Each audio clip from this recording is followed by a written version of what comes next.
1400 বছর আগে যখন মানুষ সমুদ্রের কয়েক মিটার নিচে নামতেও ভয় পেত তখন কার পক্ষে জানা সম্ভব ছিল যে সমুদ্রের অতল অন্ধকারে আগুনের পাহাড় লুকিয়ে আছে? এটি কি প্রমাণ করে না যে কুরআন সেই মহান সত্তার বাণী যিনি এই মহাবিশ্ব সৃষ্টি করেছেন? সমুদ্রের নিচে কি আগুন জ্বলা সম্ভব?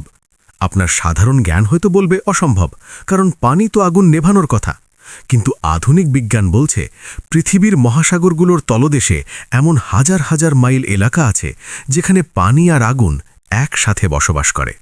আর সবচেয়ে বড় বিস্ময় হল আধুনিক বিজ্ঞানের এই কঠিন আবিষ্কারটি পবিত্র কুরআন 1400 বছর আগেই বলে দিয়েছে। কিভাবে? চলুন দেখে নিই। বিজ্ঞানীরা যখন গভীর সমুদ্রের তলদেশ নিয়ে গবেষণা শুরু করেন তখন তারা দেখেন যে মহাসাগরগুলোর নিচে বিশাল বিশাল ফাটল রয়েছে। এই ফাটলগুলো দিয়ে পৃথিবীর কেন্দ্রের উত্তপ্ত লাভা বা ম্যাগমা সরাসরি সমুদ্রের পানির সংস্পর্শে আসে। এই দৃশ্যটিকে বলা হয় হাইড্রোথার্মাল ভেন্ট।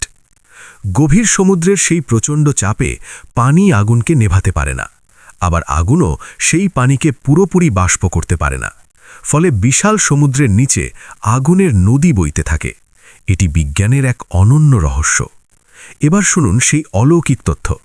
পবিত্র কুরআনের 52 নম্বর সূরা আত-তুরের 6 নম্বর আয়াতে আল্লাহ তাআলা শপথ করে বলেছেন, ওয়াল বাহরিল মাসজুর, যার অর্থ হল শপথ সেই সমুদ্রের যা অগ্নি উত্তপ্ত বা কানায় কানায় আগুন দিয়ে পূর্ণ।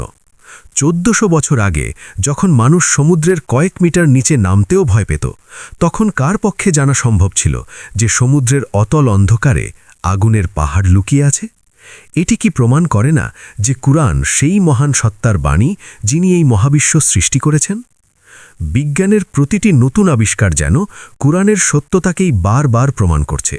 এই অবিশ্বাস্য তথ্যটি আপনার কাছে কেমন লাগলো? আপনার বন্ধুদের সাথে ভিডিওটি শেয়ার করুন এবং আগামীকাল এরকম আরেকটি ইসলামিক ভিডিও মিস না করতে চাইলে চ্যানেলটি ফলো বা সাবস্ক্রাইব করুন।